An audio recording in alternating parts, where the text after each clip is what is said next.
You just downloaded the show that was nominated Best Entertainment Podcast of 2013, only to be beaten by The Walking Dead.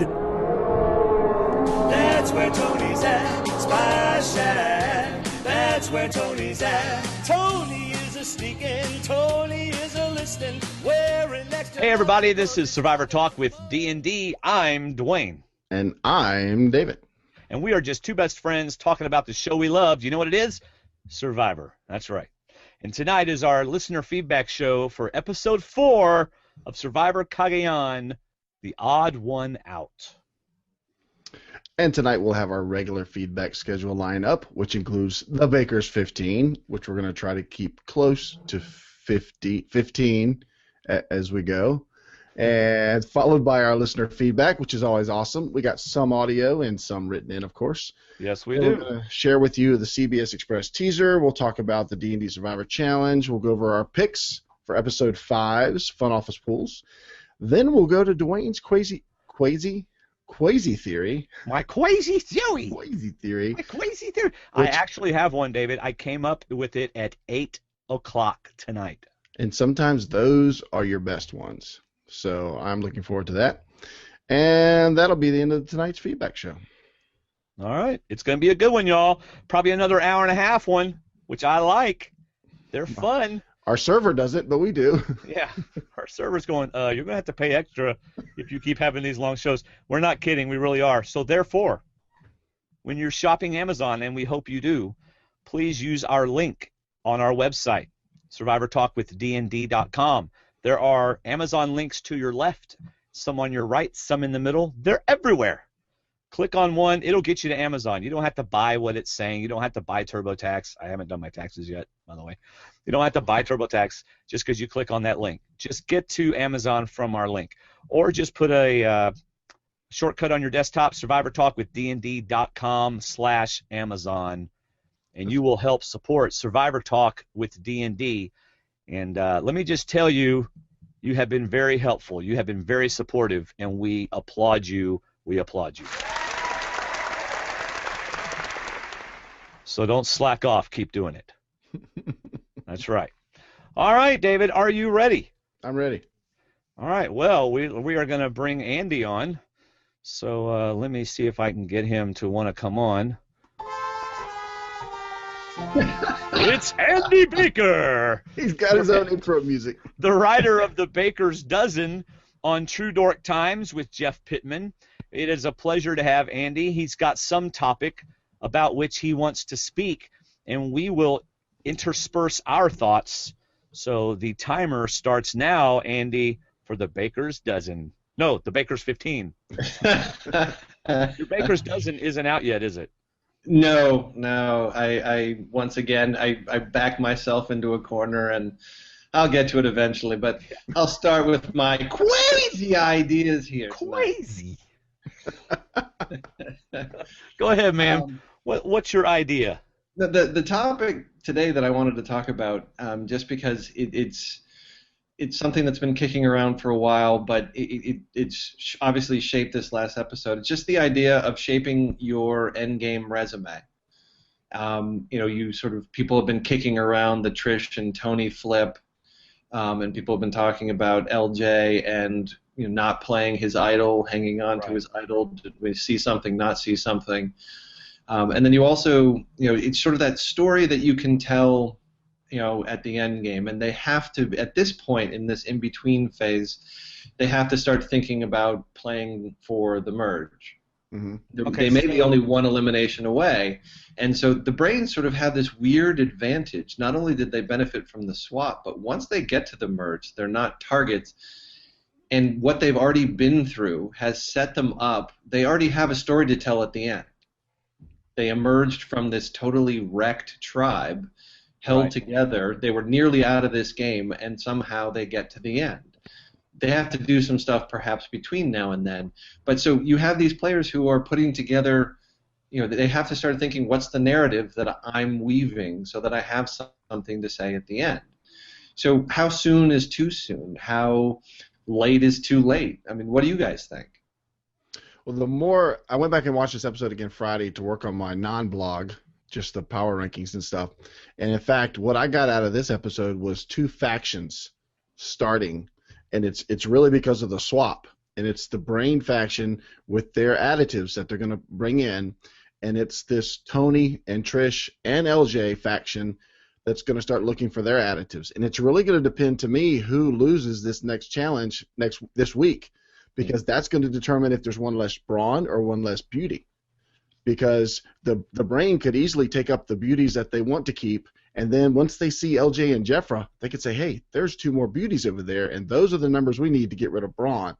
And if the new Apari loses, I still think a beauty's going to go home, and it won't be Sarah. And then Tony and Trish are going to start working with LJ and Jefra and say, what do we got to do to keep our group? Because now that they've made their flip, I think Wu and Lindsey are in trouble. So that's what I really got out of this week.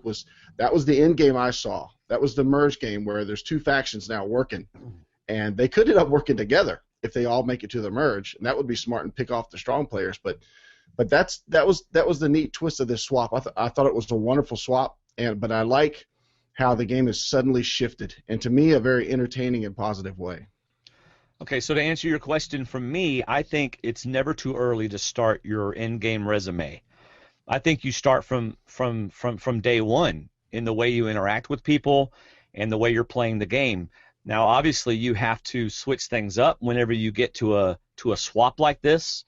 But you've got to still be thinking about what is my story going to be if I make it to the end. So I think you're always working on your resume, your in-game resume. Are you saying I didn't answer his question? Is that what you're saying? No, you answered it. I mean, for me, this whole idea of Tony and Trish, I mean, the stuff that we don't see, the cutting room floor stuff. Well, yeah. Where is Tony thinking, because he has a path to the end game if he doesn't flip. Right. He has. I mean, if Braun gets to the merge 6 strong, at the very least they'll be at a 6-6 tie if they stayed 6 strong. And all they do is to pull one person over. They can pagong the other side. So he is looking at, and again, I would love to see if he thought this through. Is he thinking, well, if we get down to those 6, I think I'm going to get cut before the final 3 because Cliffy has too much power. Right. He kept saying that on Twitter. And I think he also felt like Cliff was liked too much. Yeah, well, liked too much. And he had Lindsey and Wu. Yeah. And he's got money, and so when there's only 6 left, and you start thinking, well, yeah, I'll take him to the end with me. Why not? No one's going to give him the $1 million. Anyway, it's just, did Tony make the move too early? Because, I mean, the catalyst, it's going to be fascinating to watch that moment when the tribe walks in and they look over and see Cliff is gone. Right. And they know that means some brawn flipped, and they're going to quickly figure out who flipped, and that's going to put a target on, can you trust Tony? When you combine that with sort of how he approaches the game and sort of the way he talks and plots and schemes, we love it on television. The question is he going to start rubbing the other people the wrong way? And they now have a data point of him not being trustworthy. See, okay. I think. Okay, quickly, because I got a thought. I think one of the main things behind Tony's move is that Tony now finally got the chance to pick his alliance. Yes. I think pregame he was forced into his Braun alliance. Sorry, Dwaine, if I took your thunder. No, you didn't. Mine's better.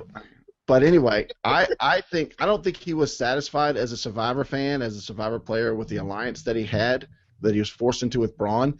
And I think seeing LJ, and you talk about cutting room floor, I'd love to see the film of him and LJ talking before Tribal Council, because there's no way LJ goes to Tribal Council and doesn't play the idol unless he got some form of agreement from Tony or some word from him or something. And I think if I'm Tony, I see somebody like LJ and say, you know what, I don't have to play by myself. There's somebody else I can bounce off of that thinks on my level, that plays on my level, that could have an idol. Instead of the guy that, like Dwaine said, is just attracting followers. I don't want to let Cliff go into the merge and start picking up Jeremiah and start picking up Alexis and start picking up Tasha. I don't want that to happen. I want to get rid of that cult leader right now. Get rid of that person now and form my group. This is now I was in the Braun. I was put into the Braun. Now I'm in Tony's alliance. I'm in Tony's alliance. It's my alliance. Okay, this is what I think. To address what you specifically said. Just kidding, David. Oh, just kidding. I think Sarah's going to look over. Okay, there's only 2 tribes. So the other tribe looks over, and they're like, oh, wow, Cliff's gone. And then whoever Sarah has gotten herself aligned with whomever Sarah's gotten herself aligned, looks over there and says, he got off Cliff. That's what we were trying to do. I'm with him. See? Mm-hmm. So we can trust him because he did what he said he was going to do. So then whenever they get to the merge, Sarah's got her couple with her, Tony's got his, and Sarah and Tony run it all. Although the one thing I would, and I agree wholeheartedly with that, I think they did him, they did Sarah a huge favor, I think, in taking out of Braun, because now it's not this 6-person numbers advantage that they're going to be worrying about. If their tribe ends up losing this challenge, I think they'll be content to take out a Beauty where they might have started to worry about 6 Braun getting to the merge. But I worry that you start saying Tony and Trish and LJ and Jefra and Sarah and whoever she's aligned with, and it seems like the brains are leaving her alone and Beauty's fracturing, so is she bringing in the brains? How many people are we talking about? This sounds like a massive alliance. Well, I don't know. But they would have called the game right there and just split the prize. And so as soon as you get Lindsey and Wu out of there, then you have to look at each other. Right. And so maybe just too many people in this massive alliance, like everybody looking around saying, we're all in it. How interesting would that be for Tony and Sarah to come together, and Tony says, I've got LJ, Jefra, and Trish. What do you got? I got the brains. What do you got? I mean, we both got our 4. Right. They all the other ones think they're in it, and they are kind of, but Tony and Sarah run it all. And see, that's the sell. That's the sell they need to do, because that wasn't sold to Lindsey and Wu and Cliff. To Tony and Trish, which is why they flipped. They weren't sold that they were in as well as Lindsey and Wu, because that's who Cliff's closest people were. But at the same time, I thought it was a great editing job that we got no indication who the brains were selecting as their 4th, and we got nothing from Sarah. So there's a whole storyline there that we didn't get, which I think we're going to get this week. Yeah, I think you're right. I think they'll pay attention to that, and they'll even include some footage from the days that this last episode covered, where we start seeing how that came together. And and it's funny. Last week, a lot of people gave me grief for giving Sarah an A- for her sort of midterm grade, but and it was fair criticism. But one of the things we're seeing is that she's a very strong social player, that they're not talking about taking her out, that they're not immediately identifying her as a leader of the Bronze. We have her isolated. We need to take her out. Socially, she's incredibly intelligent, and I think she makes it to the merge as an end result in a position of power, where if Beauty and Brains could look around, they would probably think, you know what? Okay, Beauty's fracturing. We should take Sarah out while we have the chance. But they're not thinking that. No. Okay, seem that way. So have we totally gotten you off of your topic of in-game resume? I was about to. And what was your answer to the question? To your own question. But that conversation again, the LJ Tony conversation that we didn't see. I'm going to add one little piece to that. That I think there is that conversation out there somewhere that I would really like to hear about. And some people were saying, well, did they show idols to one another? And how did they lock that down to make sure that how did he have that read to not play his idol? Right. And it fits into this whole idea of putting together your endgame resume. Remember, the last season these guys watched before going out there was Karamoan. And a lot of idol play, particularly by Malcolm, with the infamous now "Hold Up, Bro," it's this idea of you don't hang on to an idol, you don't play it just for 3 more days. Which, if he had played it there, if he hadn't gotten some sort of agreement with Tony, it buys you 3 days and you're the next one to go. And what he's doing is playing for the end game, at least playing for the post-merge game, because he knows he's going to be a target immediately post-merge. And Tony knows that too. I think Tony knows LJ is going to be a bigger target. If I got friends, he's going to be a target. So it doesn't really hurt to drag him into the merge, whereas I'm getting rid of somebody that's just going to attract people. Exactly. I think Cliff becomes ever more appealing to keep around, while LJ becomes ever increasingly more of a concern that you need to get him gone. And it's always good to have people like that around. Mm-hmm. Of course, he doesn't know then, under that assumption that LJ has an idol, which could throw a wrench into his plans, and perhaps that's why Tony is getting the edit he's getting. That at some point that comes back to haunt him, that he's bringing LJ along with him. But I just think that LJ holding back the idol, part of it is simply, I have to have that post-merge, or all I'm doing is buying myself 3 days. I am a target from now until the end of the game, pretty much. And so, again, that's part of him putting together the resume he needs for the end game, is that he held on to the idol, he played it precisely when he needed it, and ultimately gets him to the end. I don't know if he gets there. I doubt it, just because he is going to be an ongoing target. But that too falls into that end game resume. I think playing the idol would have been too early. I think it would have doomed him. That's a good point, because I was one of those that joked about maybe they showed each other the idols, but people talk about making big moves, and Sarah, for the real sense, was in a rough place at this new tribe, and LJ and Jefra were in a bad place. And if somebody gives you their word and talks about a plan, even whether you talk about idols or not, like you said, you're only playing for 3 more days, and if they lose again, you're definitely gone. So because you didn't trust him. Even though you were right not to trust him, you didn't trust him. So you roll the dice this one time and hope you don't pull that white rock, and then you're still hanging on to another day. But he's got a whole new path now, at least for a couple votes. He's got a chance for at least for a for a Lindsey vote and a Woo vote. LJ might have a path and all he needs is the merge, because then he can get back to people. He's already got Trish, he's already got Jefra, he's probably got Alexis, and if she survives, he's got numbers right there.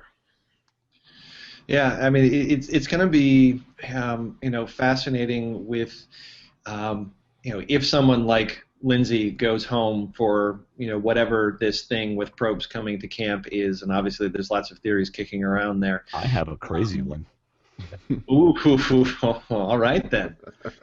Does it involve the wambulance and crybaby-itis? Wambulance. I'm not saying. You have to stay around to hear my crazy theory.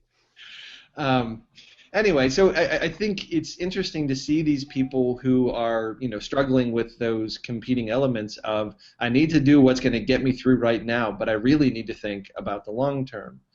And again, the brains find themselves in this great position, 3 strong and a tribe of 7 where the beauty's fracturing, and they're not going to be targeted immediately post-merge. So we're talking, they're going to be 3 of the last 8?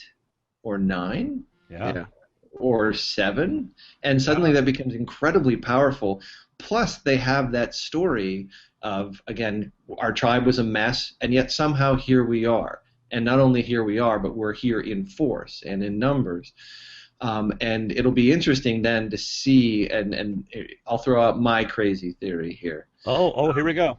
That one of the things I'm going to be writing about in this week's column is sort of this breakdown of the avenues to the end game, and someone like, eventually you're going to have the 3 brains are going to have to look at one another and say, if the 3 of us are the final 3, which one of us wins?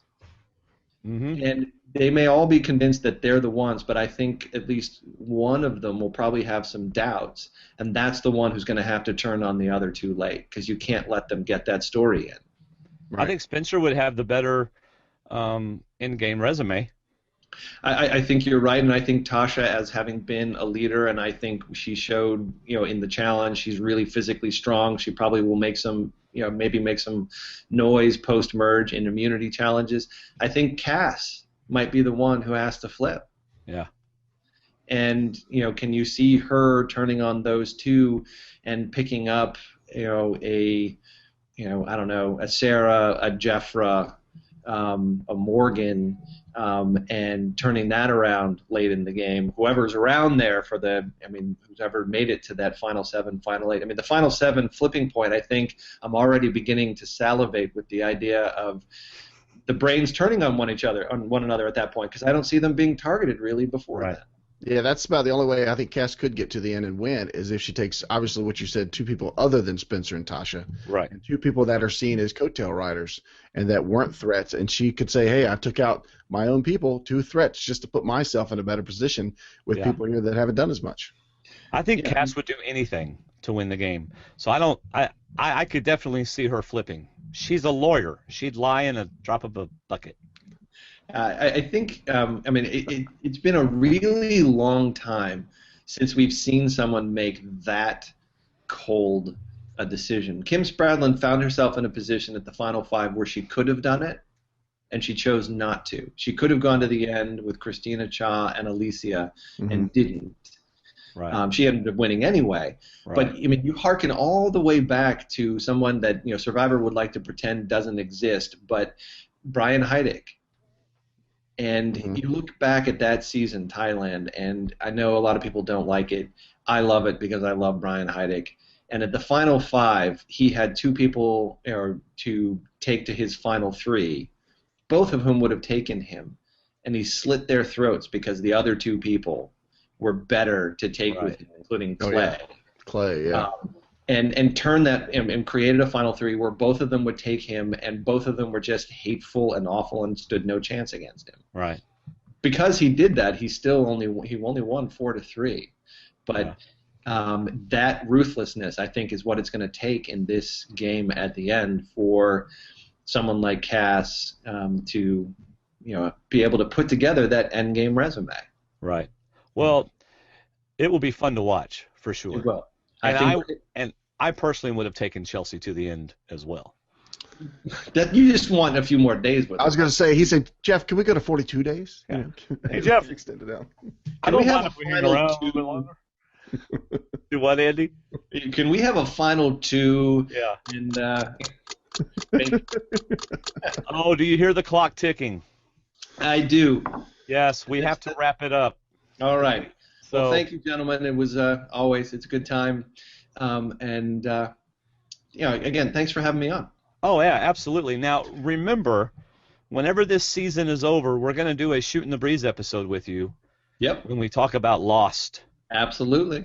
I just want to say that I'm just glad that we're not talking about our little fantasy game that 3 of us are in, because that is not even close anymore. And it's you're like, funny. Do you even have anybody playing anymore, David, in your team? I don't even know who's on my team anymore. Once I stopped scoring at 60 and you guys were in triple digits, I just stopped paying attention. Yeah, but on our real game, David, you are probably still beating me. So. Yeah, we'll get to that in a minute. All right, Andy. Hey, if you want to read Andy, and you really should, go to True Dork Times, or just go to our website and click on his big face over there on the right. You'll see it. And on our Facebook page, too. And our Facebook group page, but it'll take you to his most recent article, The Baker's Dozen. It's really good stuff. It's a good read. We hope that you'll read it, listen to us, and read him. All right, Andy, anything you want to say before you go? That's it. Enjoy the rest of the show, guys. I'll be tuning in. All right, man. Enjoy the conversation on YouTube. Will do. All right, bye-bye. All right, David, are you ready? It's time for listener feedback. Alrighty. Alrighty then. First we have Brandon Bryce. Wow, what an exciting episode! I was really worried for Sarah and LJ this week. They both didn't have the numbers, yet they came through and survived in different ways. The tribe swap was crazy in how random it was and unbalanced. How can all the brawn except Sarah join Jefra and LJ at Solana? How could all the brains and Morgan, Alexis, and Jeremiah and Sarah form a party? Because it was all completely random. Mm-hmm. That's how. Both challenges were great, but I was shocked Apari won immunity with only having 2 men and Solana having 4 men and 3 women in a challenge. I loved how Sarah outed Morgan for lying about looking for the idol clue and got confirmation that no one on New Apari had an idol. Now, David, do you think she was doing that on purpose to get someone outed, or do you think it was just coincidence? No, I think she did it on purpose. Like Really? Andy just talked about, she's a good social player. Like, I don't think we saw her talking to when she saw all the beauties ratting out each other. I absolutely think she went to the brains and said, "Hey, you guys just tell me what to vote when it comes time to vote," because she's not in power anymore. So I think she's smart enough to make a play, a social play. She knows Morgan is weak, and she wants to find out from the brains if Garrett got the idol, if they know anything about it. There you go. All right. I thought it was funny how Alexis, Morgan, and Jeremiah were each making a 4-person alliance and throwing the other 2 beauties under the bus. I'm not sold that the brains will align with one of the beauties. I will explain that later. On Solana, I was shocked Trish had a crush on LJ and was flirting with him openly. Cliff and Lindsey did a poor job of making Trish feel included in the group. I didn't expect Tony to leave Cliff, Woo, and Lindsey to join Trish, LJ, and Jefra. He made a big move he feels might work out. But in the bigger scheme of the game, he just made a lateral move. When the merge happens, LJ and Jefra will join up Alexis and Jeremiah, and Tony and Trish will be at the bottom of another 6-person alliance. But the person that really benefited from the tribe swap was Sarah. She could have been the person to join either the Brain Tribe or the Beauties if they decided to stick together. She avoided Tribal Council and is the only person left to not go to Tribal Council. Last week she tried to throw the challenge and failed, yet no one from the new Apari knew she tried to throw the challenge to get Cliff off. Cliff was voted off this episode, which is great because that frees up Woo to fully trust only her, and she isn't blamed for the blind side. Tony's lie is over and done with. Tony has made connections with LJ, and maybe Tony will convince LJ to target the 3 brains because they are united and leave Sarah alone. The 3 brains will see that LJ and Jefra survived Tribal Council even though they were at 5-2, at a 5-2 disadvantage. The brains will think LJ is really dangerous to convince 2 Brawn members to flip with him. Maybe the brains will decide they need to take out Alexis or Jeremiah because they will join LJ and form a super alliance at the merge. I can't wait to see Sarah's face when she sees Cliff was voted off. Oh, the next episode, Lindsey will probably quit because I think he meant on, so I'll read it on. Yeah. On the next episode, Lindsey will probably quit because she can't handle being alone in this beautiful game. Brandon Bryce. Good job, Brandon. You got anything to say about Brandon? No, a lot of good points. Can you think of something to say while I get the next feedback up? Well, I think it's a little biased in the sense that he is a super Sarah fan, so he can find ways to like how Sarah is.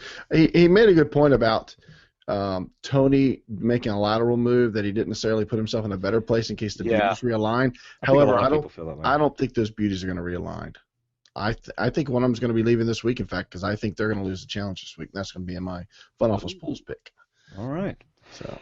All right, next we have Janis Tillery, and she left an audio feedback. So here we go, Janis Tillery. Hey guys, Janice in Alabama here. Doing this feedback on Thursday afternoon because I'm going on vacation and won't be back till next Thursday. Yes, I'm going to miss Survivor on its original night for the first time in years. At the reward challenge, Apari should have put a man on the pole the last 2 rounds.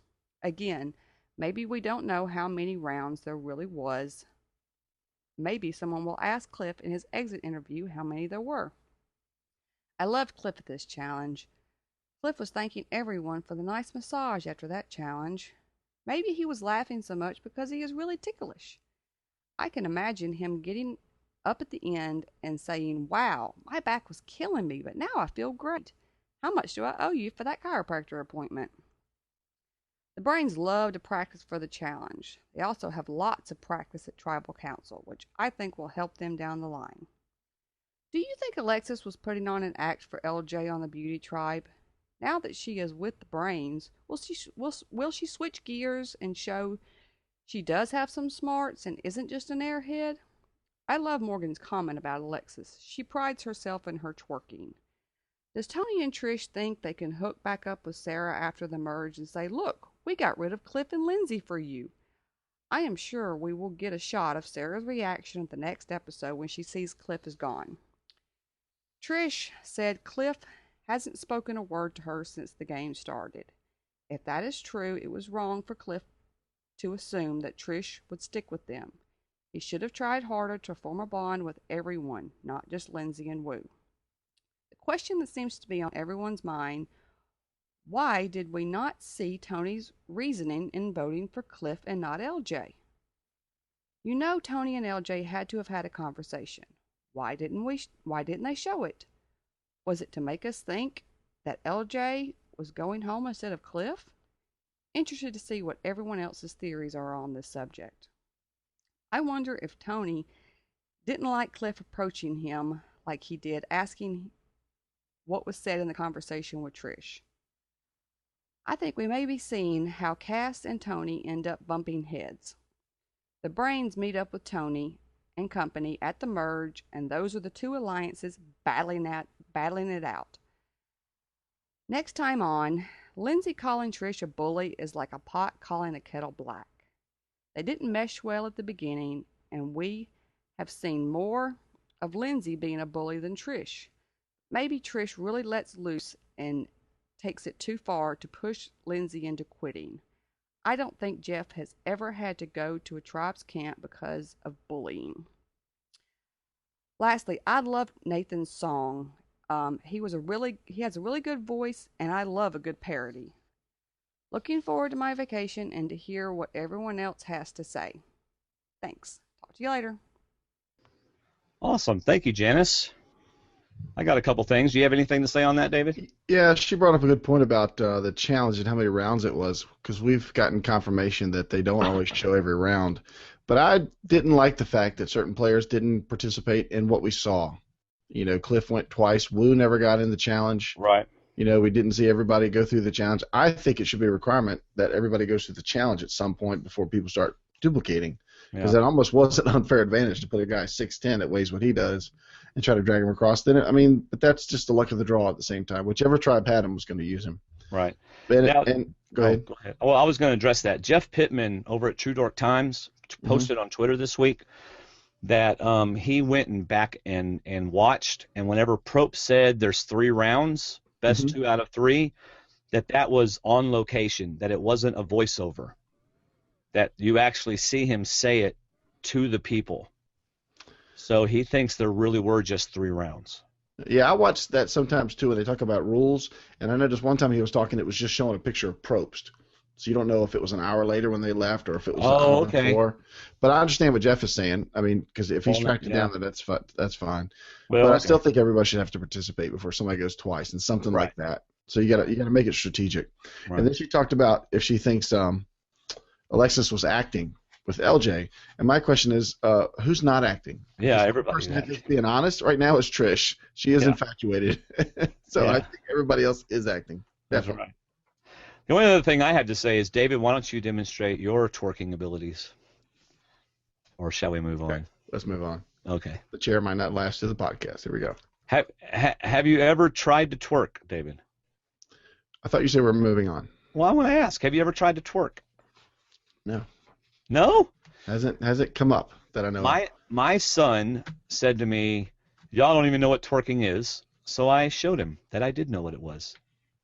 And it totally, ruined him forever. If I even brought it up, my players would probably tell me to do it, force me to do it if they scored, and then I would get banned from the sideline. So no. Yes, I think you would. Not only would you get banned, but you would get hurt. Yes. I would be calling for the medic, yes. All right, next we have Mike in Cleveland. David, read it out.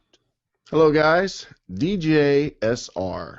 What does that mean? Is David Jones's Survivor rules, I believe. Oh, yes, of course. Number 1, Survivor is always about the numbers. Number 2, always protect your numbers. Number 3, when in doubt, refer to rule number 1. Very true. Yes, indeed. These are David's rules. That's what's true.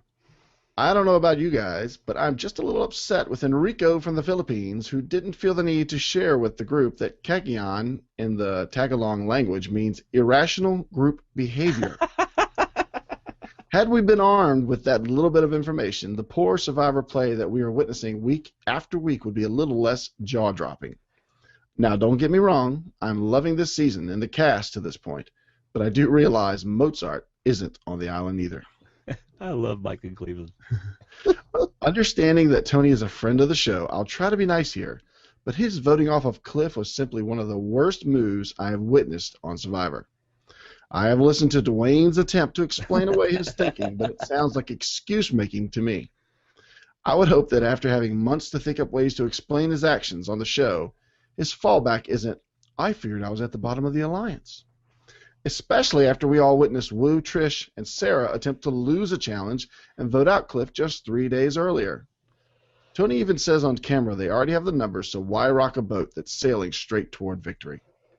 I've heard the fan fiction that we probably just didn't see the conversation where LJ and Tony bonded over their hidden idols, but I really don't buy that one at all. The one thing that is crystal clear at this point is that Tony is planning to get brought back multiple times, and suckering LJ into getting voted out of the game with that idol in his pocket would have been too big of a move to pass up. So let me offer up my fan fiction. We know Tony lied to Sarah to pull her to his side. I'm guessing he has been piling on his lies to Trish as well. I'm thinking he overdid it with the emotional, unstable Trish to the point that she could no longer see the forest for all those trees.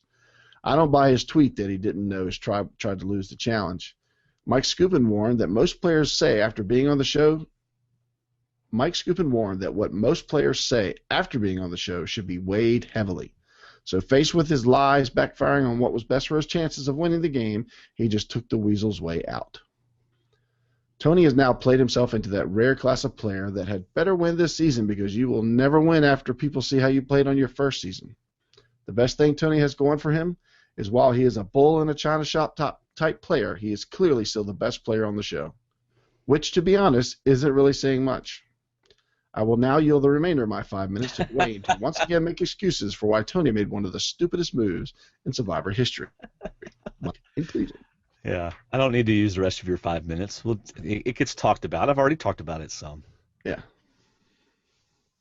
That's it? Anyway, I love Mike's feedback. I know. He always brings the total. It's like he's not a Survivor. I love Survivor no matter what type of person, you know. Right. He begrudgingly watches Survivor because he enjoys the conversation with us and enjoys the podcast. So he watches Survivor and he enjoys the Facebook group. And he enjoys putting people on the spot. Yeah, I just love it because he's not like Survivor. I love it. You know, which honestly gives him a really good perspective. Yeah. Or certainly a different perspective. It gives a good perspective to our show too. That's right. Not wrong, just different. Just different. Not wrong, just different. See, David, your wife isn't wrong. She's just different. Right. Don't go there. I'm just saying. My wife's the same. She had an opinion about you. She's allowed to have her opinion about you when she first met you. Wait, what? Did she not like me when she first met me? I thought we were moving on. I told you that. Oh, that's okay. Connie didn't like me either when she first met me. That's horrible. At least Terry knew when to pull back. Connie married you, so. Yeah. Well, I don't know if I like where this is going. Really, Terry? Okay, forget it. No, I think it was the way you looked, talked, acted, walked. No. Yeah, everything about me. Everything. I think just her first impression wasn't as good as my first. Well, you remember my first impression, so we won't go there either. Yeah, let us move on. Next, we have an audio feedback. Good to have her back on the show, Wendy Zell from up north, where it's probably still snowing. Here we go, Wendy Zell. Hey everybody, this is Wendy from South Dakota. Sorry I haven't called in for so long. I'm just going to give a quick recap of the season so far. David, bad choice to pick Garrett as the weakest on his tribe. I think that's what marked him, and wasn't really sad to see him go. Next was Garrett. He would have been okay if he would have just stopped talking, I think.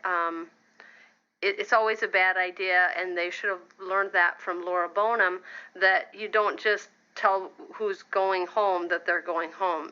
That just doesn't ever seem to work out right. If you want to do it out of respect, you tell them at the very last minute, but you make it a group decision. Then it was Bryce. I didn't really have any feelings either way about Bryce. I guess I didn't really get to know him that much, didn't like him or dislike him, so wasn't really sad to see him go. Jatia, I was okay with happy to see her go. After the Rice incident, I couldn't believe that they didn't vote her out immediately after that. And she was just so poor in challenges, so that totally made sense. Tonight's episode was heart-pounding.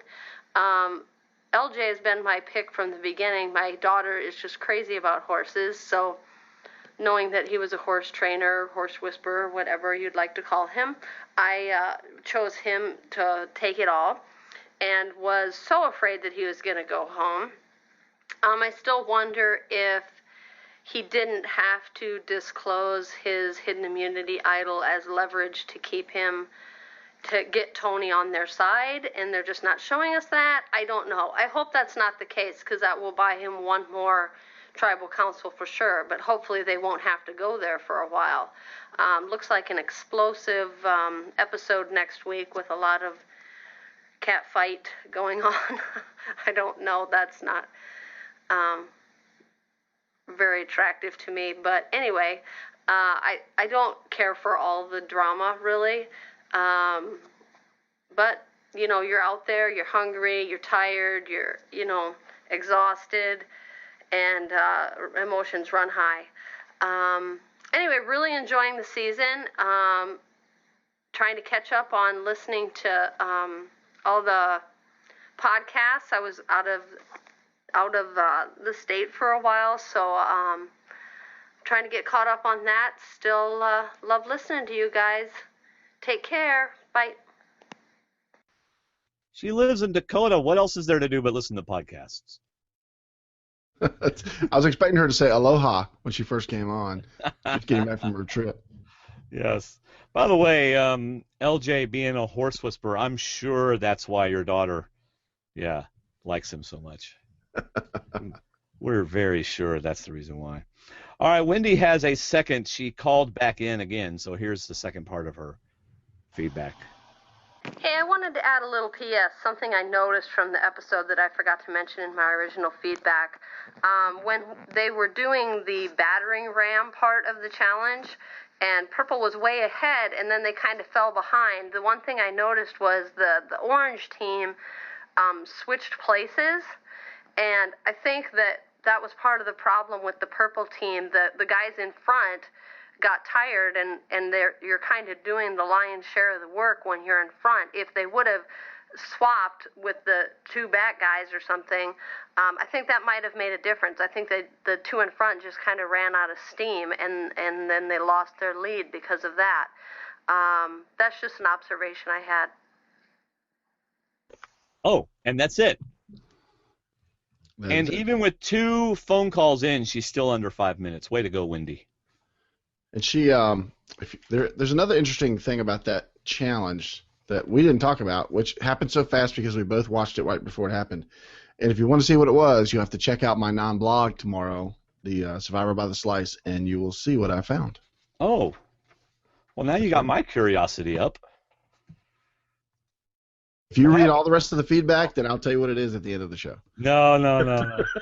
Hey, man, all I got to do is go look at your draft, because you've already started on it. I can just go look at the draft. You're not allowed to do that. Oh, okay. All right, next we have Mikko from Finland, and I like what he did. So, David, there's a little quiz here from Mikko. Why am I taking the quiz? Because, and I don't think I printed up the answers. So Really? we're in some deep doo-doo. Oh, no! What was I thinking? Well, I made you do it separate because you said I wasn't supposed to look at it, so I Yes, didn't look at thanks it. a lot. You screwed me over. Great. Oh, it won't take you but a second. Just pull it up real quick. You can probably get on your phone just as fast. All right, here we go. Hi, D&D. I thought this episode was particularly interesting for the many story-related quotes that could potentially show us which way the rest of the season is going to go. So here's a little game that I wish you'd play. Editor's note. This was not my editor's note. This must be his editor. He has his own editor, and his editor made a note. Okay, so maybe it isn't the most usual feedback, but I feel like it would still be a fun addition to the show, so I hope you'll run with it. Mikko, you can tell your editor that we like this a lot. Yes. So here we go. 10 quotes, who said it, and when. Are you ready, David? Sure, hit me. There's no way you're going to get all these. And I'm going to have to go open up mail. All right, number 1, I just want Cliff out. I can do it. Trust me. So these are all from this week? That's what he says. I think so. Yeah. Because the only person I thought said that was Sarah, but I thought that was last week, unless it was on previously on. Yeah, well, I'm looking. All right, well, you look that up. I think it was Sarah. I don't know if she was talking to Woo or Trish, but... Oh, yes, it was on previously on, Sarah and Trish. Hey, that's one. Yes. Number 2. This could be the final 3. The only thing between us and that is 2 entire tribes. No, this one's easy because it's part of my non-blog, and that was from Spencer, and that was right at the beginning. After tribal. Spencer after tribal. Right, which is the last tribal from previous episode. Oh, okay. So you're 2 for 2. Okay. Wow, golly. Number 3, this is our opportunity to come back, and then the start of a comeback. So it's 2 different people. Oh, it's 2 different people? Yeah, the first one Different said, quotes. this is our opportunity to come back. The second person said, the start of a comeback, but they both said it at the same time. Now, the only people that could be coming back are the brains. I don't see the beauty saying this or the bronze saying this, so it's got to be 2 of the brains. And who are they? And Tasha is very competitive, and she's very spirited, like a cheerleader. So I think one of them's her. So I'll say, and Cass doesn't say anything positive. All she says is funny negative lines. So I think it's Tasha and Spencer if it's 2 different people. Okay. Who said the first one? Who I would cares? say Tasha. Tasha and Spencer before Tribal Shuffle. Oh, cool. Dude, you are just killing this. Well, Number I watched 4. it again Friday morning. Was it Friday morning All right. or Friday night when I did my blog? Number Non-blog. 4, the fact that they're this divided shows that we can play them against each other. I think that was Spencer. I'm pretty sure whom? Spencer said that. About Huh? whom? About the beauties. Yes. Just when you think you're out of a game, things switch up and you're back up again. Ooh. See, Cliff made a comment after the swap about the game changes, but I don't think he said this. Just when you think you're at it. Mm-hmm. Was this Trish? Or is that your final answer? It's either Trish or a brain, because Trish was out, and when she met LJ and started talking, she felt like her game was turning around. Crud. You want me to I read don't it one more remember Brain time? saying that. Just when you think you're out of the game, things switch up and you're back up again.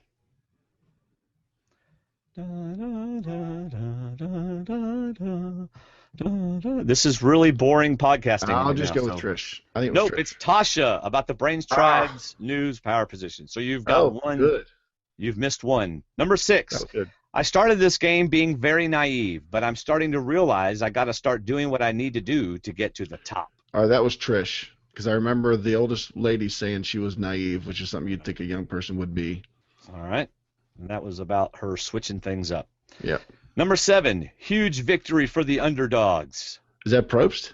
Yes, it was. Yes. Golly, I remember David. him saying that. I mean, he shouted that like he was surprised too. Why couldn't you have done this well in school? Because Number they didn't 8. talk about Survivor. I know. If there was a class about watching TV, I would have passed every class that had to do with watching TV. All right, who said it and about whom were they speaking? Number 8, I don't know if she's bipolar, schizo, I don't know what she is, but there's no reason to do this right now. I think this is Cliff because we got a lot of Cliff this episode, and he was worried about Trish. All right. It was Tony about Trish. Really? Well, according to Mikko. No, I'm sure that's probably right. Yeah. Because that was part of the edit that made him think that he was not going to go with Trish. So you got a half credit on that. I got the subject, not the So sayer. far you've missed 1.5, which is 15 points off. You're at an 85 right now. Okay. Number 9, who and when. People have to understand this game is all about numbers. Um,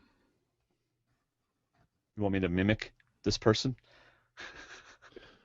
this game's all about numbers. Gosh, anybody could have said that. Mhm. So Probably someone who wanted people to vote with the numbers, as I give you a hint. is that Cliff When? at Tribal Council? Is that your final answer? Yes. You got it right. Number 10. If you get this right, you get a B. If you get it wrong, you get a C.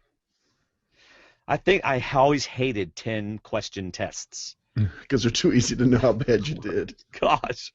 I think numbers are important, but numbers are only important if they're also going to work for you. That's Trish. Yeah. When? Last episode. When in last episode? In Tribal Council. Yes, exactly. He kind of did them in chronological order, so that made it easy. Dude. Yeah, way to go, Mikko. Next time, mix them up a little bit. David got an 85. Mikko, look, buddy, you could do this every week. It'd be a blast. Or not. Yeah, because next week I'm reading them to Dwaine. No, I will get them all wrong. Finally, one quick note, he says, the entire episode was about how two tribes were divided while one tribe stuck together, and how foolish it would be for anyone, namely Trish, to switch things up at this point, and yet she got the last laugh, pun intended, when she pointed out that numbers are only good if they'll work for you and not against you. Thanks, Mikko from Finland. Great point. That was fun. Thank you, Mikko. That was so much fun, since I wasn't the one. I'm glad you enjoyed that. All right, next we have one of our very consistent feedback contributors, Enrico from the Philippines. Sorry.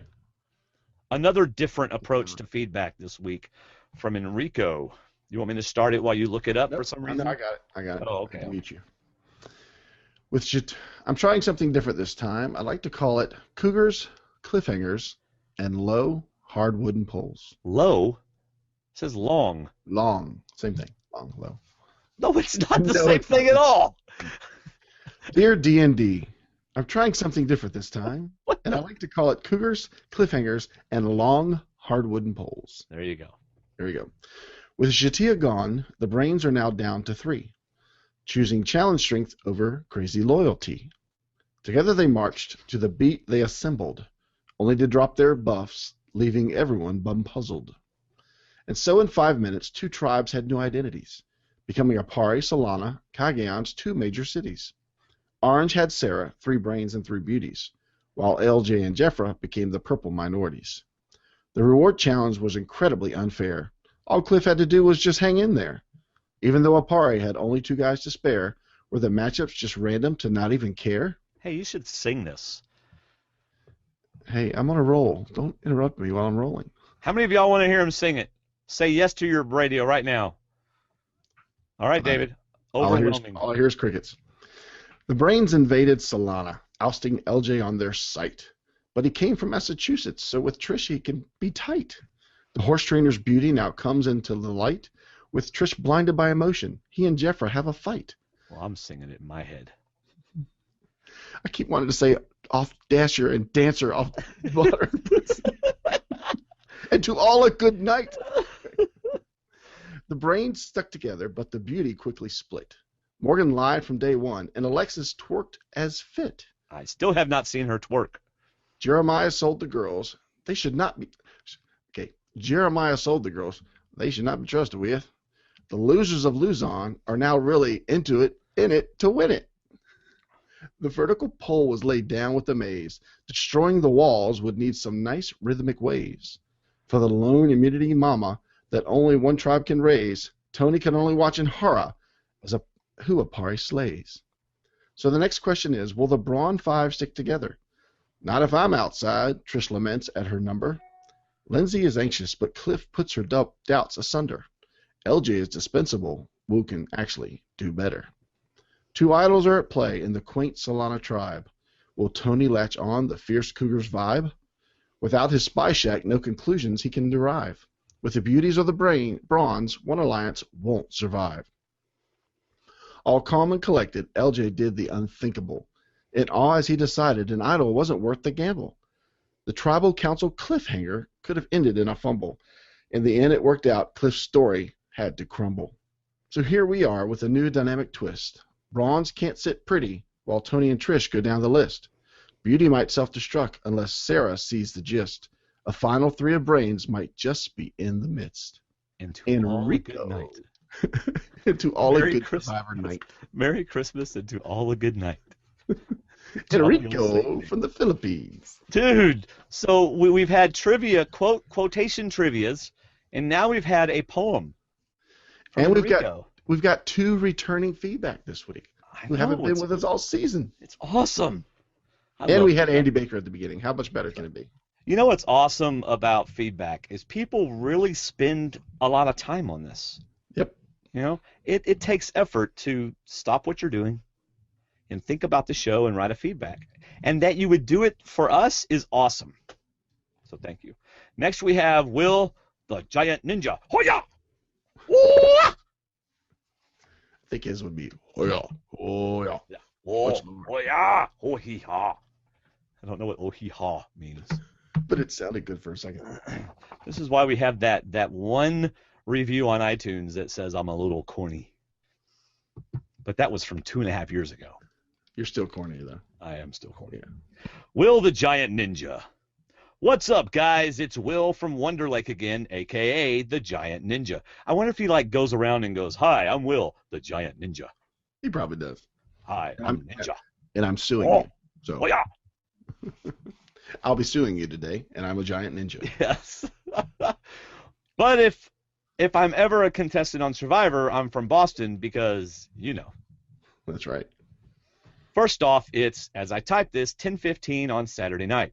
I'm currently approximately 35,000 feet above the ground, somewhere over the Midwest on my way home. Well, at least your pilot lets people know where he is. That has to be a first. A mid-air feedback. Yes. That's pretty cool. He is now part of the 7 Mile High Club of Survivor Talk with D&D Feedback. He's the charter member. He's the lone member of the Mile High Club for Survivor Talk with D&D.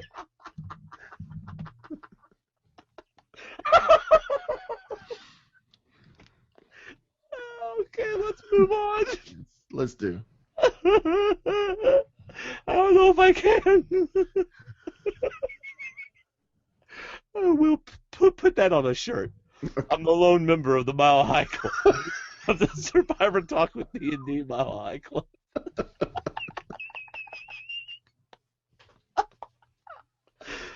Just me and my computer. Okay. Oh no. The D&D recap. Yep.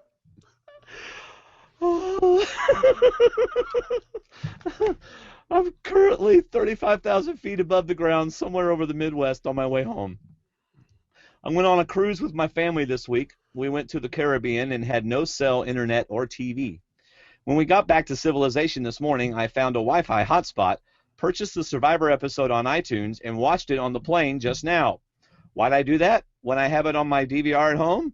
Because I wanted to make sure I had time to write my feedback for your show. Boom! Commitment. Yeah, I added the boom. A boom chakalaka. Boy, it's like I drank a 5-hour or something. Seriously, my wife thinks I'm kind of a freak, but in fairness, she's thought that for years. Dude, you call yourself Will the Giant Ninja. What do you think she thinks about you? His wife's on the plane, and he's still the lone member of the Survivor Talk. He looks at his business card. Really? You had to put the Giant Ninja on your business card. His wife kept going, "Hey, you want it?" And he's like, "I'm writing a feedback." So all that being said, I haven't listened to your recap episode yet, which is something I always do before writing my thoughts. So these thoughts are mine and mine alone, uninspired by the unwashed masses. Sorry if I steal your jokes. So let's get to it. They're not really worth stealing. So you haven't stolen any jokes. You've just given us lots of fodder. Number 1, new tribes. I knew that there would be a bronze majority somewhere, but I didn't expect 5 of them on one tribe. That was a surprise. And leaving Sarah, my pick to win the whole thing, by herself on an island wasn't what I wanted to see either. But it is what it is. The random swap giveth and the random swap taketh away. Very quick. Stock up and stock down from the moment of the swap. Up, Cassie, Spencer, Tasha, Morgan, Cliff. Down, L.J, Jefra, Sarah. Number 2, pretty people. Last week we saw Alexis and Morgan trying to figure out how on earth you could have eggs without chickens, getting busy. This week we have them failing to recognize that they have a block of 3 votes, just like the brains do. The pretties just don't want to work together, which I find fascinating. Every one of them tried to ally with the 3 brains to form a 4-person majority. I'm interested to see who the brains adopt, or if they just go with Sarah. Yep. You know? I hope they adopt Jeremiah, because with 5 women and only 2 men, they need Jeremiah's strength for challenges. Last week, I said that the team had 2 or 1 bronze needed to target that person right away. Andy Baker made the same point, but in his Baker's 30 segment, I believe. Baker's 30. Yeah, well, we changed it this week to Baker's 30. Right. It's the middle game, and you need to think about the merge, but you also need to think about what the other tribe is doing and adapt accordingly. And because of how the other tribe voted, Team Brainiacs can afford to keep Sarah around if they want to. Number 4, I don't believe in survivor karma. I know that some do, though, so it's worth noting that just one day after the Brainiacs finally voted out Rice Burner, they were all sent to the beach that happened to have 2 bags of rice. Just saying. Mm-hmm. Number 5, so what on earth is going on in the other tribe, huh? 5 bronze, 2 pretties, should be easy. Pick off the pretties. You can even split your votes if you're worried about an idol. Where will the drama come from? Turns out Trish and Lindsey don't like each other much, do they? We got to see more of Lindsey mocking Trish's teeth tonight. More of Trish complaining about Lindsey. More of Lindsey complaining about Trish. That pot's about to boil. That's right, and he wouldn't have even seen the Next Time on Survivor because they don't show that on the iTunes. And I'm surprised Mike in Cleveland didn't bring this up about how his theory of how women don't get along. Anyway. Yes. His theory, for those of you who are new to the show, Mike in Cleveland's theory is deep, deep, deep down, all women hate each other. Yes. That is Mike in Cleveland. That is Mike's. The producers of this show do not claim or endorse. All right, number 6. All LJ needs is a crack. Just a crack.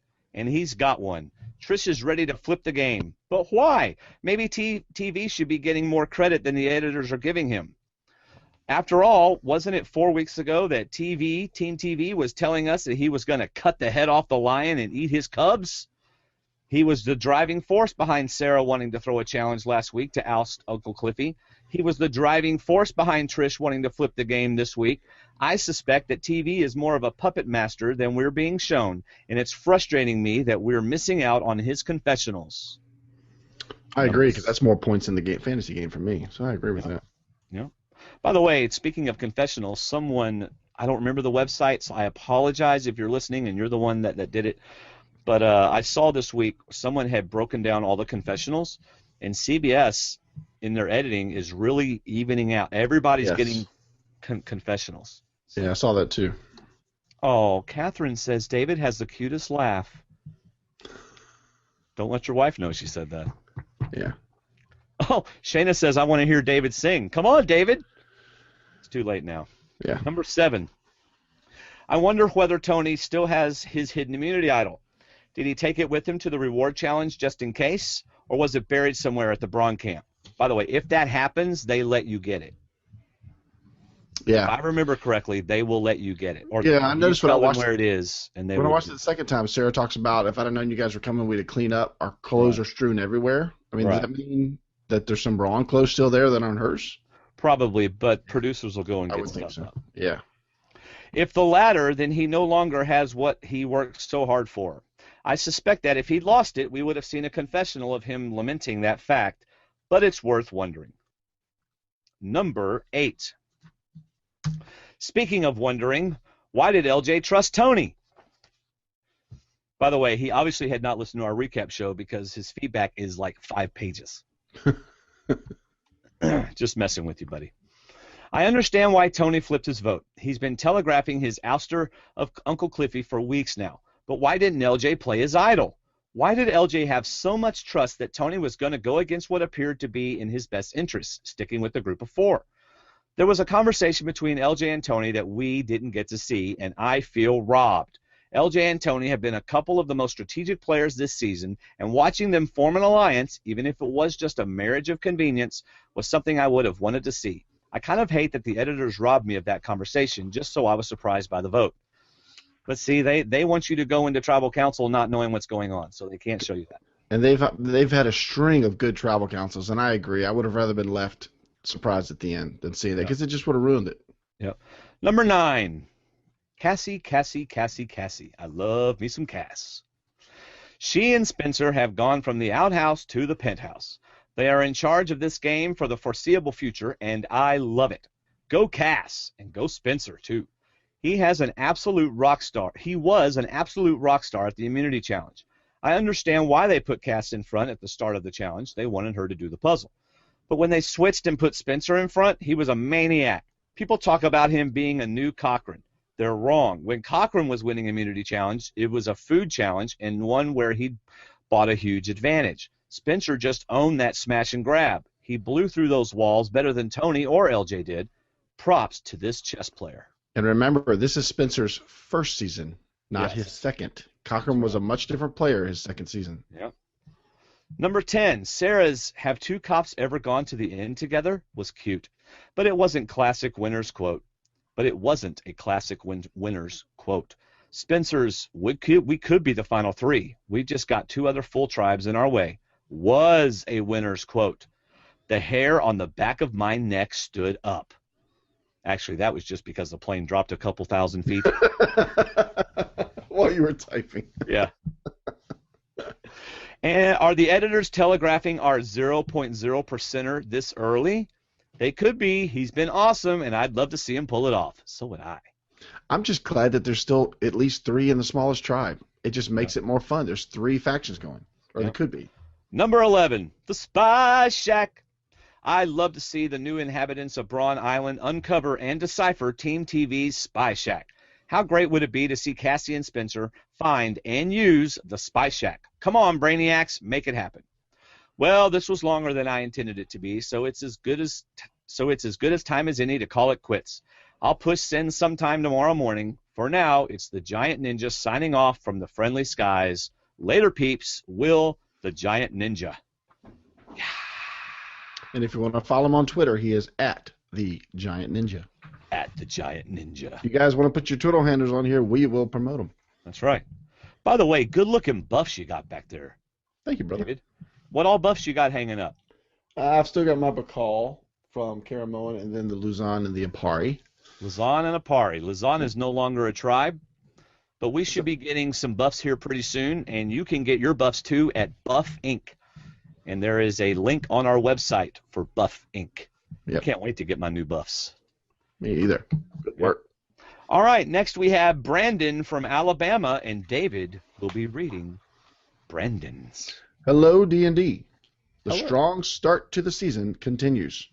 I'm not sure that this cast is full of great game players, but they sure are keeping things interesting and aren't afraid to make moves. I am also really enjoying the editing this season. They seem to be doing a good job of keeping it fairly balanced so far. That's funny because I almost interrupted his sentences to say, well, I think it's the editing that's doing such a great job. His next sentence is the editing. Okay, I agree, Brandon. I like that they drew buffs for the swap in a way that prevented the conspiracy theorists from questioning things. I do too. I thought it was a really good way that they did it. No. I hate what? No, there is a theory out there. Of even this one? Yeah, here's what it is. Okay. The Apari had double knots, and the Solana had single knots. I just made that up. That's my conspiracy. That was really good. That is my conspiracy theory. Sarah got stuck with what she couldn't get. She couldn't get the other ones because she was stuck with the last one. If they were watching close enough, they could see, hey, some of these have double knots and some have single knots. If we want to be on the same tribe, grab the double. That's my conspiracy theory, and I'm sticking with it. Go ahead. Anyway, I agree with Brandon. I liked how they drew them. I did too. The swap looks like it worked out in a way that makes both tribes interesting. It did seem like Solana ended up with the stronger tribe, but as we saw, that might not be the case. I loved the reward challenge. It's always fun to see that kind of physical challenge. There was no way Apari was going to move Cliff from that pole. He didn't even look like he was trying too hard to hold on. I'm not even sure they would have been strong enough to drag him across the line, even if he wasn't holding on to the pole. Did anyone else have the idea to tickle the pole holder? Oh my gosh. That seems like it would have been a great strategy. That would have been just awkward. I know if I would have been. I mean, Cliff was already laughing, so I don't know if they could have told. I know if I would have been on that pole and someone tickled me, I would have gotten up and ran across the finish line.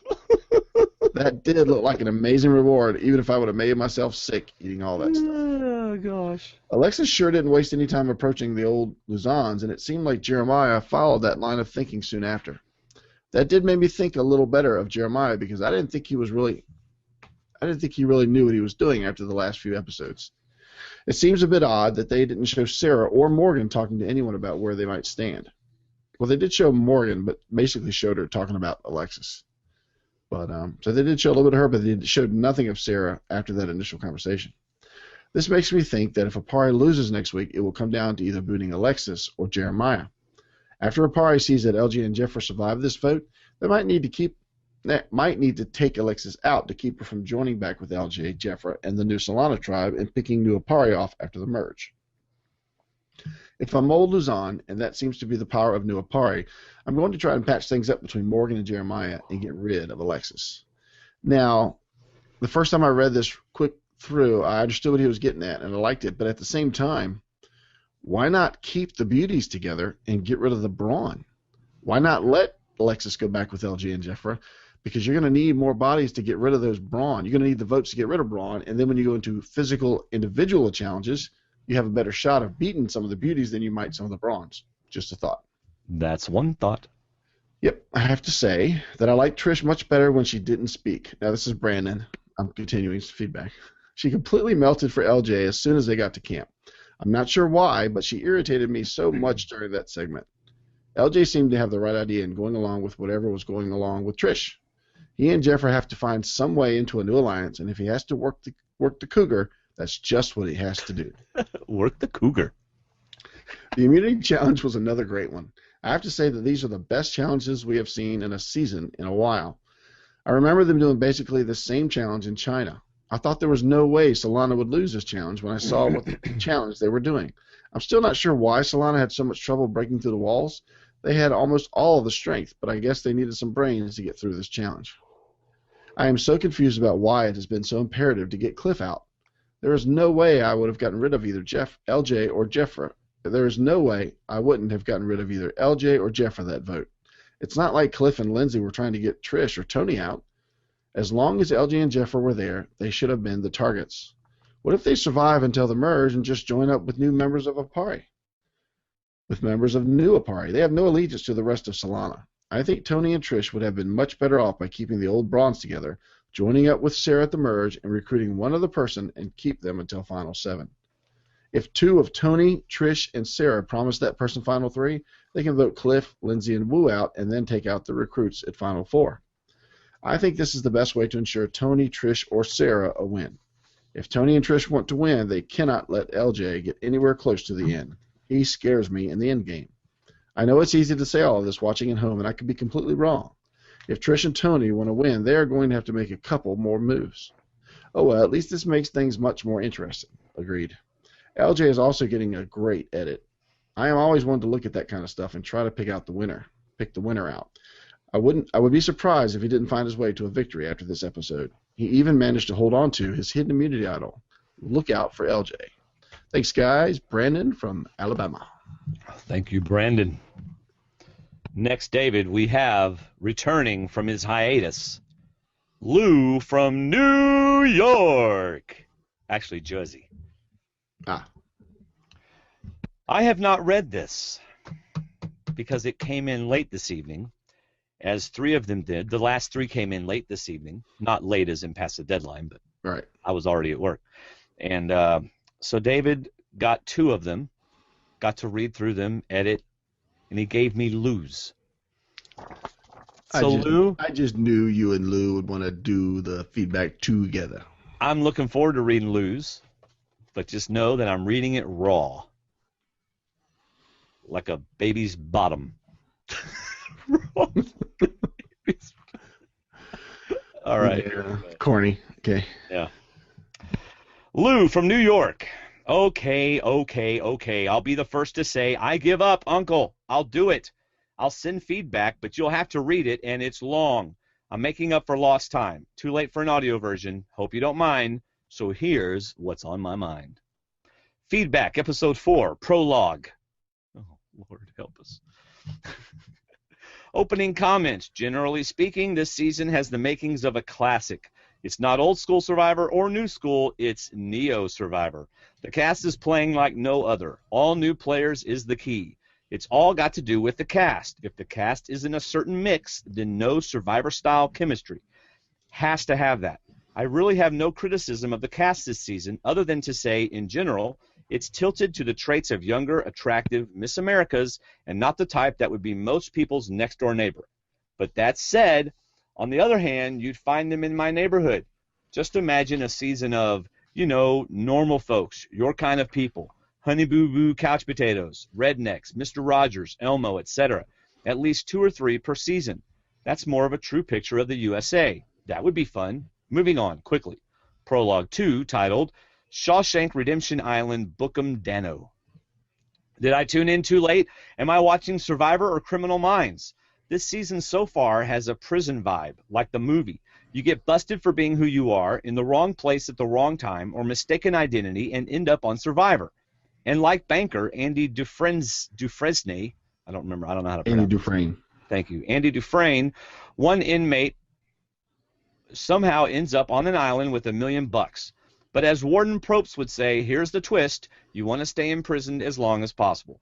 You scheme, plan, and perpetrate crimes on the prison island to get your sentence prolonged. No food, no water, no texting, no iPad, cameras on you 24/7 only further encage you. If you're lucky, at some point, maybe a visit from a family member. You're even further entrapped. Take Spencer, for example, trapped with Criminal Minds. He'd be better off bunking with Charlie Manson. Bryce trapped and surrounded in beauty. Yes, beauty can kill. I'm sure you've heard horror stories of what happens behind bars and nightclubs. Alexis, Jefra, Lindsey, Morgan just may end up bottom up somewhere under a tree. The whole concept is twisted. And hey, by the way, what's with Cliff's orange suit? He get that from Bergen County Department of Corrections? Trish is in orange as well. Some break jail, make bail as heroes, villains, fan favorites, and some leave the game in shame, humiliation, ruined. It has had some very devastating effects on former players. Ask them. Many are released unrehabilitated, worse than before. Take inmate Jatia, for example. I really feel badly for her. She and others are set free to serve a life sentence out of the game. Hey, you. Who, me? Yes, you. As a fan, what would you do if you met her in the street face to face? Well, what would you say? Come on, tell me the truth. Those of you craving to play this game, what would you say to her? What would you want others to say about you if you ever got busted and had to serve time on Survivor? Chapter 1, Say Uncle, I Give Up, or a cliffhanger. The Part 1 3-ring Ringling Brothers Barnum and Bailey circus is over. The Rice Queen of the Damned on the trapeze without a net is a faint memory. Instead of rice, she should have used her noodle. Okay, on to Part 2 of the season titled Only the Beginning. Lose your memory, come to your senses, and start over. Buffs and jaws dropping. Tribes are now brainless, weakened, and ugly mess. A melting pot of insanity. I don't remember a season filled with such mean, nasty, cannibalistic players. My kind of people. It's like combining the bands Insane Clown Posse and Pussy Riot. I've never heard of either one. They're a Russian group. Yes. Ah, there you go. Is any move in this season a good move? Who knows? Just keep moving. You'll only know if and when you hit the bottom. Speaking of hit the bottom, what's a shakin' with Alexis? She's still on the bottom, or is she working it out? Busted, battered, and broken. The cops are busted up, and Sarah is alone on thin ice with her new tribe. Morgan is busted big time, or figuratively speaking, of course. Sarah exposes her choice of the clue over the extra rice. Morgan hopes no one will hold it against her, but I'm sure anyone would jump at that opportunity. Curious to see that develop. Curious to see her develop. Beauty busted from the inside out. Jefra, literally and figuratively, is looking for cracks in the bronze to squeeze into or maybe fall through. Her personality is growing on me. Doesn't anyone want to stick together? Except maybe the former Brains or Lindsey and Wu? Nothing is sticking in their heads for too long. But then again, sticks and stones can break the bronze, and brains can always hurt too. Yes, D&D, better read that again. No, I got it. I figured it out. Chapter 2, titled A Slam Dunk No-Brainer. The reward challenge, a real drag, literally and figuratively. Really? You want me to do what? Pull some guy off a pole? For a donut? Really? CBS is cheaping out. A cheesy reward. Hey, Tony, just frickin' donuts? No cannoli? Do cops really like donuts? Well, I guess if you're hungry, take the cannoli. Cliff, a Jersey guy from exit 165 Garden State Parkway, actually closer to me than Tony. He's exit 15 New Jersey Parkway, Turnpike. Anyway, Cliff is literally and figuratively built like a cliff. He's the biggest person to ever play the game and really sticks out in orange, which makes it difficult for Cliff to hang on in this game. In the challenge, he has a firm grip on the pole, and no one is going to get him off, let alone drag him across the beach. Slam dunk. Cliff just lies back laughing, and while Spencer and Jeremiah attempt to pull his leg, they blew it. Frankly, I would have tried the tickling him. Another person says that. Yeah. Alexis, on the other hand, Tony gives her a few tugs and yanks her off like a squirming fish out of water, crying, "Uncle, Uncle!" Solana wins the donuts. Big deal. Chapter 3, titled Another Cliffhanger, the Immunity Challenge. I like this one. First tribe to bang the gong with their ramrod wins. The loser gets the shaft. If it ever goes up for auction, I want to get the gong. No puns, please. Cliff ain't the only one who lies around camp. LJ, Trish, or Tony, who made the move of the week? Who's responsible for this cliffhanger? Trish picked up on Cliff's bad vibes, rats him out, and calls the cop. Whistle blows. Cop pulls up, and he's busted in violation of New Jersey Code number 10-78. Not sure if that's still the right code. Exposing what's on your mind to a cougar. Personal foul. Trish, literally and figuratively, take 2. Cliff, a big, flashy guy stuck out in the crowd, especially in orange, just came up short. The odd man fouls out. Cliff is hung, or is hanged out to dry. Swish. At Tribal, I think, Officer Tony turns rat informer, tips off LJ, causing him to not play the idol. Excuse me. Or was LJ's mind idling? It was beauty and the two bronze. Killed the beast. Now say it. Say Uncle Cliffy. Tony, Trish, and LJ will have to enter the witness protection program. Good luck. Good cop, bad cop. Tony gets the collar, and it's a fairy tale ending for LJ. Jefra is slithering in the cracks behind him. Thoughts for next week? Math always plays into the equation. Another unpredictable cliffhanger? Who knows? Doubt is a killer. You just have to know who you are and what you stand for. Oh, and get a good lawyer and a cop in your back pocket. Lean forward and enjoy. Regards, Lou from New York. Welcome back, Lou. Welcome back. Welcome back.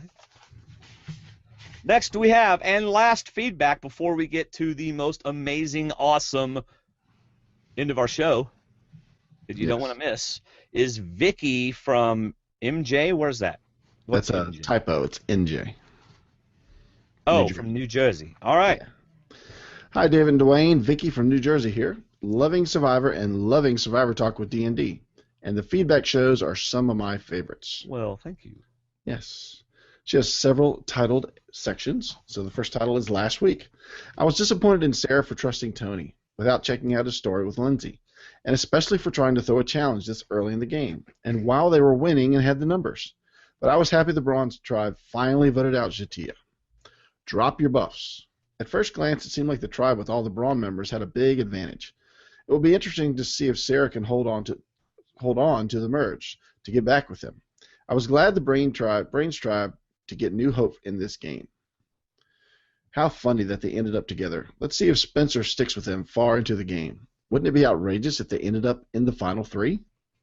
Yes, it would, but it would be awesome at the same time. The reward challenge was excellent. Tasha was fierce, but there was no moving Cliff off that pole, and that was too fun to watch. Yep. Back at camp, I was torn. Last week I didn't want them to throw the challenge to get Cliff out. I like Cliff. But that being said, I really like LJ even more. I'm not ready for him to leave my TV screen. So I was glad to see him make the connection with Trish. You and a lot of other women. Yeah. At the other camp. That was great when Sarah told everyone about the extra rice and how they got it on day one choices. Alexis was shocked that Morgan lied. The look on her face was priceless. I love it. How the beauty tribe is wheeling and dealing with the brains and throwing each other under the bus. So funny. And last, I love it that the brains ended up at the beach with the extra rice. Yes. That's cool. Immunity challenge. I liked how it was a team effort all the way through. No chance of cheating. It was exciting right till the end. Actually, go back and look. Actually, look at my blog tomorrow, and you might see something. Really? Back at camp. Yes. Survivor it's always by fun. the Slice on our website, survivortalkwithdnd.com. David, you're gonna show us something? Somebody cheated? It could be a bombshell. Never know. A bombshell. All right, go on. Now you are gonna go. You're not looking at my blog tonight because I'm working on it tonight, so don't even think about going in there. No, I've got podcasting to do tonight. Back at camp, it's always fun to watch them scramble and try to figure out which way tribal council will go. I admit I had no idea. Neither did I. No, I'm I with you didn't. on that, Vickie. Takes smarter guys than us to know that. Yeah. Tribal council. I love watching the faces and expressions during tribal, especially when someone says something unexpected. You can see the wheels turning as they try to figure out what to do. It's time to vote. LJ was squirming in his seat, wondering if he should have played the idol.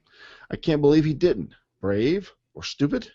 Can't wait to hear everyone's opinions. Love the looks on Wu and Lindsay's as Cliff's name was being called. Yes, there's For some me- really good screenshots out there of that. Yes, for me it was a great episode. Thanks for letting me join in, Vickie from New Jersey. Awesome, Vickie. Those screenshots are so good they almost look fake. I mean, Yes. that's how good they are. Yes. And to everyone who left feedback, Absolutely. absolutely wonderful. All right, David, you're going to give us a little bit of the CBS teaser for next week. No spoilers, just a teaser. Yep. It's entitled Episode 5, right? Episode 5 or Yep. 6? 5? No, it's 5. The title is We Found Our Zombies. What? Any guess on who said that? We found our zombies. I do. I don't know who. It's got to be one of the brains, probably Spencer or Cass, talking about the yeah. beauties. You know, they'll do whatever we want. Right. And the teaser continues. A shocking blindside. Wait. Do zombies do whatever you want? No. Zombies try to kill you. Oh, I'm thinking the other way around, brainless, where they'll just follow us. And do Well, whatever we want okay, to yeah, do. maybe brainless. Okay. Yeah. A shocking blindside leaves one castaway questioning their resolve to play the game. Oh. Meanwhile, a camp raid leaves one tribe scrounging for supplies while another revels in comfort. Oh, I like that. Is that the steal you get to go take from the other Yes. side? If you win, you take like 2 or 3 things? Yeah, I bet the reward challenge is the winning tribe gets to send someone to the other tribe. Yeah. Get stuff. Interesting. So where is the comfort stuff? Is at a party. They had the pillows and the blankets. So, Yeah, I don't want to try to figure out who wins. Oh. Well, I do, but not I on just the air. thought about that though, as to who would have the better stuff. Yeah, but hey, who has all the rice? Party. That's- Yes, The a party party. has the rice and the comfort items. Oh wow. Okay. Whatever. Yep, moving on. Let's do our challenge, our Survivor challenge. This is David's and my game, where we have some of you are playing along with us. So David, who got more than 1 point? Everybody got a point for being in the episode, but who got some extra points? There were lots of 3 points, and that was for a challenge and for being Right. there. Jefra got 3, Spencer got 3, Latasha got 3, Trish got 4, Wu got Or 3. What was the extra one for Trish? Extra one for Trish was she had a blur. Oh, I didn't think there were any blurs. Trish got a blur? Really? She was the only one. Wow. Let's see. Wu got 3, Sarah got 3, Alexis got 3, LJ got 6. Oh, what did he That do? idol. He got his regular 3 plus an idol. Gosh, that's killing me. Morgan got LJ 3. or Tony need to play their freaking idol now. Cass got 3, Lindsay got 3, Cliff got 3, and Tony got 6, and Jeremiah got 3. So really kind of a low point episode. Yeah, you're Not a lot of blurs or blindsides. Just my wonderful idols that my team have. 2 people on your team have the idol, and it's killing me every week. You get an extra 6 points every week. I picked up 5 more points on you this week. And our overall total point scores right now, thanks to Shayna and her wonderful Excel spreadsheets. Yes, we love Shayna. Dwaine has 108 points. Wow. David has 123 points. There's that cute laugh, Catherine. I think she's talking about yours. No, it says David, comma, you have the cutest laugh. They still get us mixed up. No, they do not. All right, Fun Office Pools. We are going to tell you our picks for the questions if you're playing along. Don't forget, Crazy Theory's coming up, so don't leave. Yep. Fun Office Pools. Who wins the reward challenge? New Solana or new Apari? I selected new Apari. I'm going with new Solana because I think that's what's going to make the big stink is that they're going to go raid one rice bag and probably some pillows.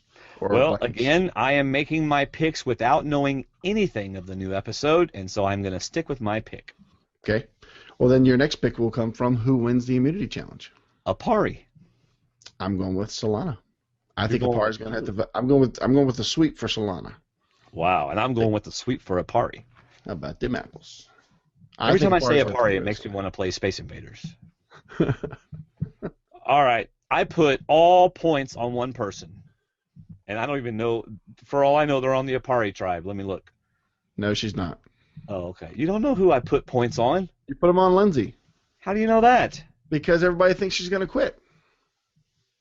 If not, I don't think she's going to quit. You want to get rid of because if she's complaining so much. All right, I put all 20 points on Lindsey. I put points on Morgan and Jeremiah because I think the brains are going to choose Alexis, and I think Solana's going to win. So I think someone from Atari is going to go home. All right. From Atari? Yes. All right, y'all ready for my crazy theory? Yes. That's only, 2 hours old? It is. I literally figured out what I was going to do at 8 o'clock. And I am to the point now, my friends, where I'm going to, like last week's crazy theory just left me bleh. So I've decided I'm going to not do a crazy theory unless I'm inspired to do one. Yes. Much like David only writes blogs when he feels inspired. Which obviously I've only been inspired by ranking them right now. So. Yes. Well, no, but that's your new style, and I really like it. I really like it. All right. Here is, by the way, Colton's countdown from the couch. Morgan's not number 1. If you haven't looked at it, you need to go look at it. Yes, you do. It's really good. It's really mixed up this week.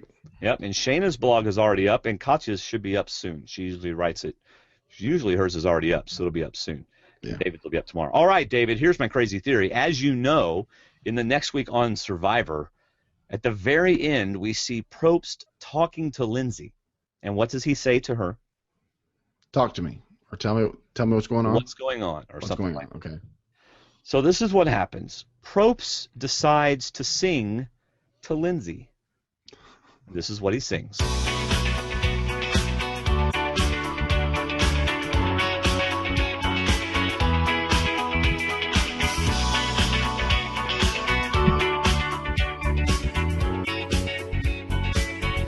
I know Trish, she really hates you, huh?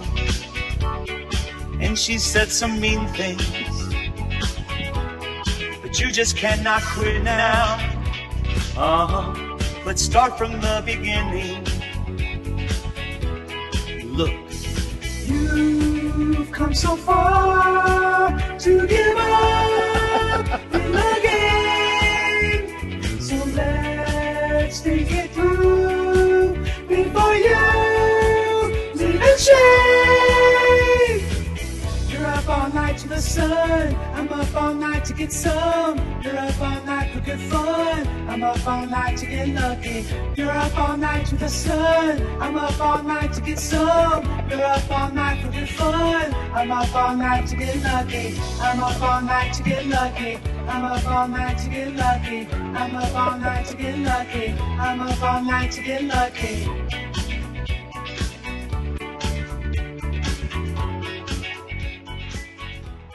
So Probst sings to her. Thank you for not sending me that before this. I love getting it fresh.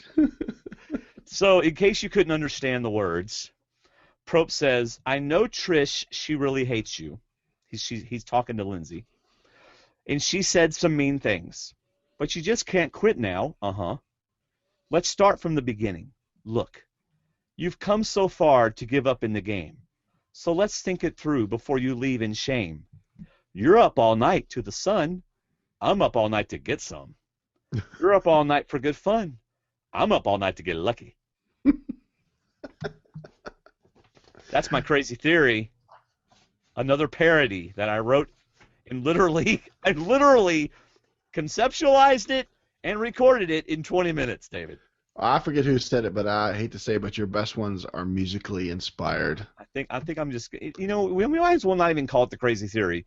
We should just start calling it Dwaine's song parody. That's right, parody of the week. Eventually I'll get sued for this. I'm sure, I am so sure this is going to come and bite me in the butt eventually.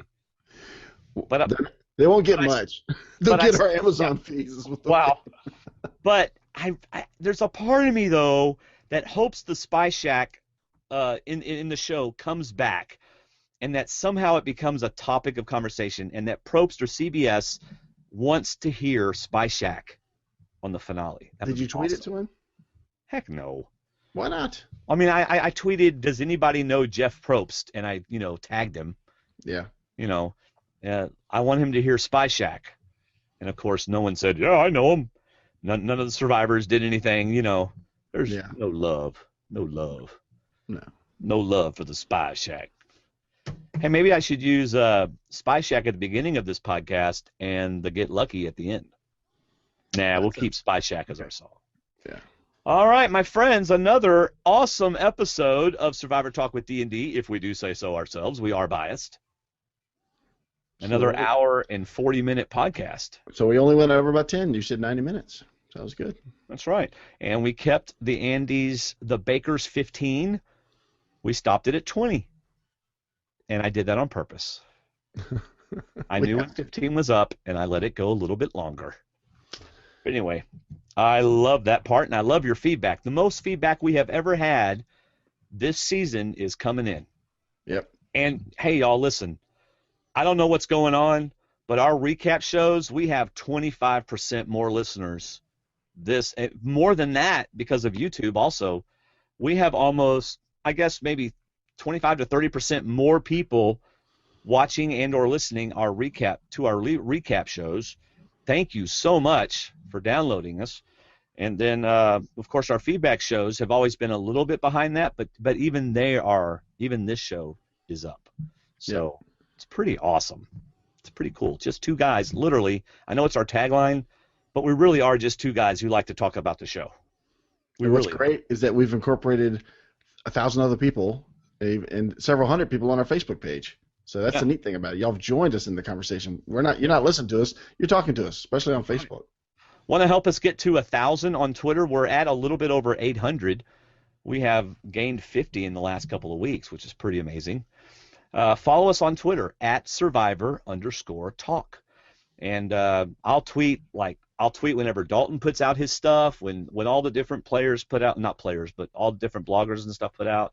I'll put all that stuff on Twitter. I like to have fun conversations with some of the Survivor people, some of the characters and stuff. But follow us on Twitter at Survivor_talk, and you can follow David at David_STWDD. All right? And then join the Facebook group because, my goodness, we have a lot of fun on the Facebook group. Yes, we do. Facebook group. Especially on Monday, Tuesday, and Wednesday mornings as we're waiting and waiting and waiting. And that's also when a lot of blogs come out, when Andy's blog comes out and my non-blog comes out. So it gives you something to read before the show. Yeah, David, the non-blogger. The non-blogger. Yeah. But that is facebook.com/groups/Survivor Talk. So, David, why don't you tell them about our amazing website? We have an amazing website. Thank you, David. It's full of blogs and links, especially for Amazon. And you'll find Colton's blog on there. You'll find links to Andy's blog on there. You'll find a link to Buff to buy your buffs from Buff Incorporated, is it? Yep, Buff Inc. Okay. And the link I put doesn't go to Buff Inc. It goes to their Buff Inc. Survivor page. Yeah, exactly. And there's all kinds of other great stuff on our website. You can also go back and listen to our movie Shooting the Breeze podcast, which is still being listened to. It's really neat. Well, So- something so- happened on March 7th. You know, we would get 1 or 2 listens, and on March 7th we had 120. And over the last 2 weeks, we've had over 1,400 people listen to that podcast. I don't know what happened, and it's not in Stitcher, and it's not on our website. They're not coming to our website. They're finding it on iTunes somehow. Wonder if somebody heard it and tweeted it, and we just didn't see that it got tweeted. I don't know. Whoever it is, thank you. Yeah, pretty cool. I was about to take down the podcast, and then we had 1,500 listens. Because we were already talking about doing a TV one for the summer between Right. seasons. Now we're definitely doing it. Yeah. And Davis bugs me every Wednesday night and Sunday night. When are we going to do another superhero podcast? He asked tonight. He said, "Can we do one about Frozen?" He loves Frozen. Oh, I've watched it twice in the last 2 days. Yeah, I have. I've heard it twice in the other room the last 2 days. Do you want to do a podcast? It doesn't have to be a podcast. The sky's awake, so I have to be awake. Okay, bye. You're supposed to go, get away from here, Dwaine. Get away from here. Get out of my door. Shayna says, that was a great feedback show. I love seeing Dwaine laugh hard. I do too. I miss those days because our crack ups and bloopers used to be. Yeah, we don't have too many bloopers anymore. No, we don't. We're getting too good. But anyway, I No, like we're it not. when you lose. You should see him when it's 1 o'clock in the morning and we're trying to play cards. It's his turn and he has no idea what he's supposed to be doing and he just busts out laughing and it breaks up the whole night. It's hilarious. Yeah. We watched, well, anyway, we don't want to get into all that, but yeah, we do have a lot of fun whenever we're together. So, Catherine wrote something else, but it's just blank, so we don't know what it says. I guess you could just interpret it however you want. Okay. Yeah. So, all right, everybody, that is our listener feedback show. Music. I think you should end with Get Lucky tonight. I think you should end the podcast with Get Lucky. Really? You think I Yes, should get I think lucky? it's hilarious. I think you should end with the song parody, Get Lucky. All right. Then the music for the beginning of the show was Spy Shack, music by the B-52s, words by Dwaine Stroud, sung by Dwaine Stroud, and all my different personalities. Yes, with a little cameo from Connie. Yes, Connie has a cameo in there. And then, to close out the show, as soon as this is over, as soon as we sign off, you will hear Get Lucky, which is what Jeff Probst sang to Lindsey, sung by me and my other personalities. All right. Thanks again for listening, everybody. Do you have any final words, David? Nope. I'll see you on Facebook. Really? All right. Bye, everybody. See ya. Bye.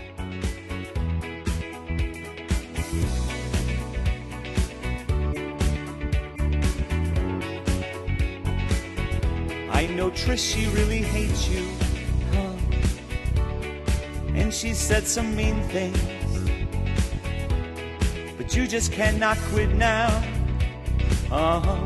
Let's start from the beginning. Look, You've come so far to give up in the game. So let's take it through before you leave in shame. You're up all night to the sun. I'm up all night to get some. You're up all night for good fun. I'm up all night to get lucky.